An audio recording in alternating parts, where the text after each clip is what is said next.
এরপরে ফিতাওয়ালা ক্যাসেট এখন আর নাই। আগে জামাই বিয়ে শাদির মধ্যে বিদেশে গিয়া মানুষ 6 মাস 1 বছরের ভিতরে এরকম কালো চেঞ্জার কইতো, এডিয়াই ফাটাইতো। চেঞ্জার ফাটাইতো আগে, মেড ইন জাপান, বুঝছেন? ওই এখন আর এগুলা নাই। চ্যাপ্টা চ্যাপ্টা সিডি এগুলো এখন আর নাই। ডাক পিয়নের চিঠি এর প্রচলন এখন নাই বললেই চলে। আমরা পুরা ছাত্র জীবন চিঠির মাধ্যমেই বাড়িতে খোঁজ খবর পাঠাইছি। আমাদের ছাত্র জীবন সংখ্যা এখানে আমার কাছে কোনো বিবেচ্য বিষয় নয়। একজন হলেও সমান গুরুত্ব, 1 লক্ষ হলেও সমান গুরুত্ব। কাজে কোনো সমস্যা নাই, কোনো অসুবিধা নাই। কমের জন্য বলাও শরীয়তের আদেশ, বেশির জন্য বলাও শরীয়তের আদেশ। নবীজি সাল্লাল্লাহু আলাইহি ওয়াসাল্লাম একজনকেও কালেমার দাওয়াত দিছেন, আবার 1.25 লক্ষ সাহাবীর সামনেও আল্লাহর কথা বলছেন। কাজে দুইটারই কি আছে? দলিল আছে, কোনো অসুবিধা নেই। কাজে কম বা বেশি কোনো বিষয় না। সমস্যা কি হয়? মোবাইলে হাতে ধরে মোবাইল রেকর্ড করলে দিল জমে না, মানে কলিজায় বসে না। মোবাইলে জমা হয়, দিলে জমে না। আর এটা একেবারে লিখে রাখবেন ছেলেরা, তোমরাও মনে রাখবা। যদি কোনোদিন আল্লাহ হায়াত দেয় তো ইনশাআল্লাহ আমার নাম মনে পড়বে। এই ফেসবুক, এই ইউটিউব, এই প্রযুক্তি এটা থাকবে না। কিন্তু এর দ্বারা যে গুনাহগুলো হচ্ছে এগুলো নিয়েই হাসরের ময়দানে দাঁড়াইতে হবে। ফিতাওয়ালা ক্যাসেট এখন আর নাই, কিন্তু ওই ক্যাসেটে যে সমস্ত মহিলাদের গান জমা ছিল, ওনারা এখন তো ওই গান শোনার কেউ নাই, ফিতা ক্যাসেটে নাই, কিন্তু গুনাহগুলো রয়ে গেছে। গুনাহগুলো রয়ে গেছে। ওই বাদ্য, ওই ড্যান্স সিডি ক্যাসেটে যেগুলো ছিল চ্যাপ্টা চ্যাপ্টা, সেগুলো এখন আর নাই। কিন্তু ওই নায়িকাদের নাচ, ওই নর্তকীদের নাচ, ওই গুনাহগুলো এগুলা রয়ে গেছে। এগুলা আমল নামার মধ্যে আছে কিনা বলেন?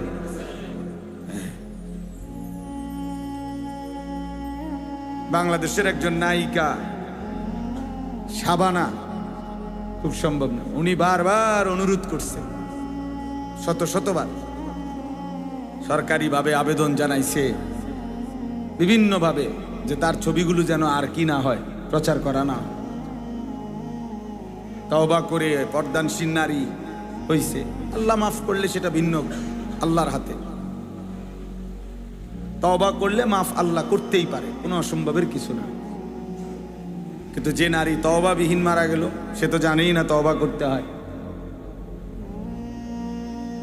এই জন্য এটাই সত্য, প্রত্যেক আধুনিক নতুন প্রযুক্তি পিছনটাকে ছুঁড়ে ফেলে দেয়,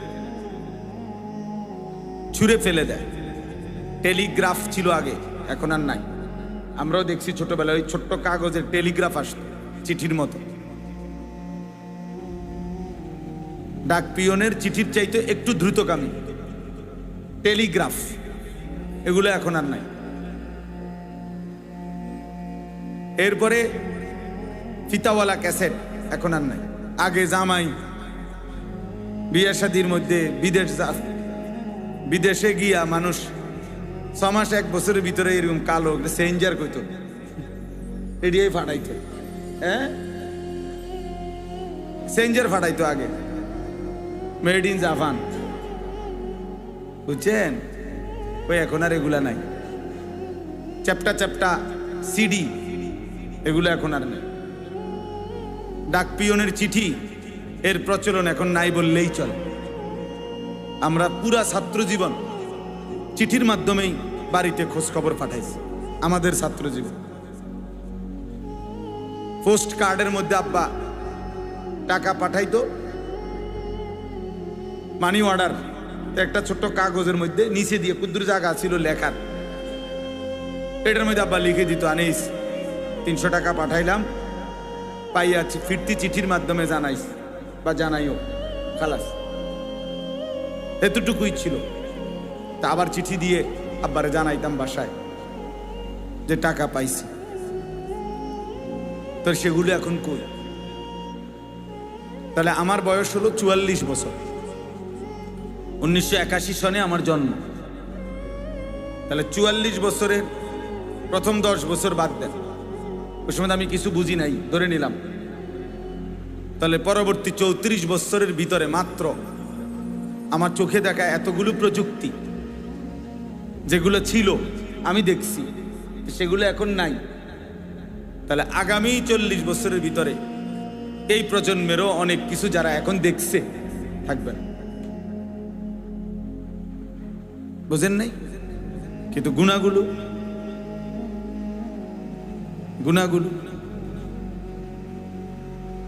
সেটা মুছবে কিভাবে? প্রত্যেকটা গুনাহ জমিন সংরক্ষণ করছে, প্রত্যেকটা গুনাহ দেহের অঙ্গ প্রত্যঙ্গের মধ্যে জমা আছে। ওয়াশাহিদা আলাইহিম সামউহুম ওয়া আবসারুহুম ওয়া জুলুদুহুম বিমা কানু ইয়ামালুন। আল্লাহ তাআলা বলেন, কান, চোখ এবং সারা দেহের চামড়া তোমাদের সমস্ত কর্মকাণ্ড সম্পর্কে আমি আল্লাহ তাআলার সামনে সাক্ষ্য দেব। আল্লাহ তাআলা বলছে, ইন্নাস সামআ ওয়াল বাসারা ওয়াল ফুআদা কুল্লু উলাইকা কানা আনহু মাসউলা। নিশ্চয়ই কান, চোখ এবং দিল, এই তিনটাকেই হাসরের দিন জিজ্ঞেস করা হবে। আল্লাহ জিজ্ঞেস করবেন, কান তুমি বলো কি কি শুনেছ, চোখ তুমি বলো কি কি দেখেছ, দিল অন্তর তুমি বলো কি কি ভেবেছ। প্রতিটা ভাবনার হিসাব দিতে হবে, প্রতিটা ভাবনার, হৃদয়ের প্রত্যেকটা কল্পনার হিসাব দিতে হবে। বুঝতে বেড়ি আরেকজনের আমনে বসে বসে ভাবলেন, অসৎ কল্পনা করলেন। ইয়াউমা তুবলাস সারাইর, আল্লাহ তাআলা বলেন তোমাদের গোপন বিষয়গুলো অন্তরের হাসরের দিন খুলে দেওয়া হবে, খুলে দেওয়া হবে। আফালা ইয়ালামু ইদা বু'থিরা মা ফিল কুবুর ওয়া হুসিলা মা ফিস সুদূর। আল্লাহ বলছে, জানো কি বান্দা, কবর থেকে যখন হাসরের ময়দানে উঠানো হবে, কি হবে জানো? ওয়া হুসিলা মা ফিস সুদূর, দিলের ভিতরে, অন্তরের ভিতরে, বুকের ভিতরে যা ছিল সেগুলোও প্রকাশ হবে, সেগুলোও প্রকাশ হবে। চিন্তা করেন তো, আমাদের অন্তরে কত কল্পনা জল্পনা। প্রত্যেক মানুষ চোখ দিয়ে যা দেখে তা প্রথম গিয়া জমা হয় অন্তরে। অন্তর, এজন্য আরবিতে বলে আল আইনু মিরআতুল কলব।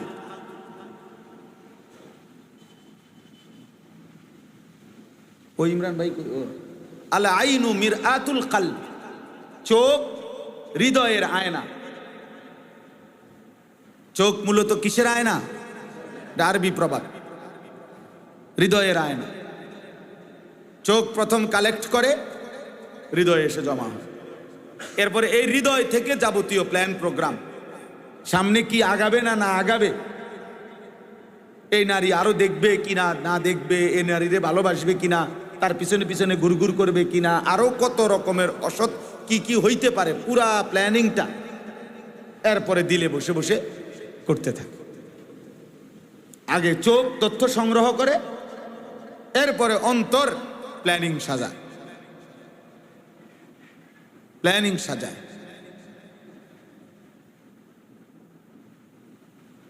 এই জন্য দোস্ত, এটা জরুরি। শুধুমাত্র মোবাইলে জমা হবে, কোনো ফায়দা হবে না, এগুলা থাকবে না। এই যে সমস্ত ছেলেরা ইউটিউবার, এই যে স্ট্যান্ড নিয়ে ভিডিও করে না জায়গা জায়গা, ওদের সাথে আমরা অনেকবার কথা বলছি। এদের এগুলোর মধ্যে অনেক বিধিনিষেধ আছে। কোনো বক্তা ইসরায়েলের বিরুদ্ধে বেশি বললে ওটা মার্ক করা হয়, আমেরিকার বিরুদ্ধে বেশি বললে মার্ক করা হয়, ইনকাম কমে যায়, ভিউ কমে যায়, কি কি অনেক কিছু আছে, কি আমি বুঝিও না অনেক কথা এগুলা, বুঝছেন? অর্থাৎ যত কিছুই বলি আমরা, ফেসবুক বলেন আর ইউটিউব বলেন, এটা নিয়ন্ত্রণ তো ইহুদিদের হাতে। শতভাগ নিয়ন্ত্রণ কার হাতে?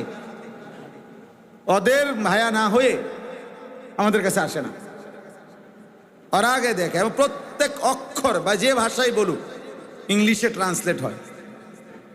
কথা আমি যদিও বাংলা বলতেছি, শতভাগ ইংরেজিতে সেটা কি হয়? ট্রান্সলেট হয় সবার। তারা প্রতি অক্ষর বুঝে কি বলতেছি। বয়স্ক মুরব্বীরা এগুলো বুঝতেনও না, আর বুঝার দরকার নাই, যে কয়দিন আছেন না বুঝে সান কবরে যেতেন পারেন, বুঝলেই মাথার ধরতো না। আপনি বলবেন আয়ো, এটি বুঝি কথা। প্রথম আমারে যেদিন বলছে, যে আরো আগে, যে হুজুর ডাইরেক্ট সৌদি আরব থেকে কথা বলে, ছবিতে দেখা যায়, আমি বেড়া পাগল বেড়া সব। পরে দেখছি না, ঠিকই কথা দেখা যায়। এখন এটা বোঝে না, এমন বাচ্চা আসেনি, বাচ্চাও তো শুয়ে শুয়া তার আব্বার সাথে কথা বলে ছবি দেখে দেখে। এখনকার AI লেটেস্ট প্রযুক্তি, এরা কৃত্রিম এক ধরনের বুদ্ধিমত্তা, কৃত্রিম একেবারে 800 কোটি মানুষ সম্পর্কে তথ্য তাদের কাছে আছে। পৃথিবীর যেই কোনো বিষয় তাদের কাছে তথ্য আছে। এই মোবাইলের অ্যাপস, আপনি আমার নাম জিগান, হ্যাঁ আমার 14 গোষ্ঠীর ঠিকানা বলুন। এটা মানুষ না, মানুষ না, এটা আপনার এক ধরনের অ্যাপস, অর্থাৎ প্রযুক্তি, আধুনিকতা। তাইলে বোঝা গেল প্রতি মুহূর্তে নিত্য নতুন আধুনিকতা, প্রযুক্তি আসতেছে। কোরআনুল কারীমের মধ্যে আল্লাহ তাআলা বলছে, ওয়ায়াখলুকুকুম মা লা তা'লামুন ওয়াল খাইলা ওয়াল বিগালা ওয়াল হামিরা লিতারকাবুহা ওয়া যিনা ওয়ায়াখলুকুকুম মা লা তা'লামুন। আশ্চর্য আয়াত। আল্লাহ তাআলা বলেন, ঘোড়া, গাধা, খচ্চর, এগুলো আমি আল্লাহ তাআলা এখন তোমাদের যানবাহন হিসাবে, চড়ার জন্য সৌন্দর্যের উপকরণ হিসাবে দিলাম। যেমন একজন লোকের একটা প্রাইভেট কার, এটা একটা সৌন্দর্যময় জিনিস, তার একটা বাহন। তো আল্লাহ বলেন, এখন আমি তোমাদেরকে চড়বার জন্য গাধা, ঘোড়া, খচ্চর দিলাম। তবে শোনো, এখানে শেষ না। ওয়ায়াখলুকুকুম, আল্লাহ তোমাদের জন্য সৃষ্টি করতে থাকবেন মা লা তা'লামুন, যা তোমরা জানো না, সামনে আস্তে আস্তে বাড়তে থাকবে। ওয়ায়াখলুকু মা লা তা'লামুন, এবং তিনি সৃষ্টি করবেন ওই জিনিসগুলো যা তোমরা কি এখন জানো।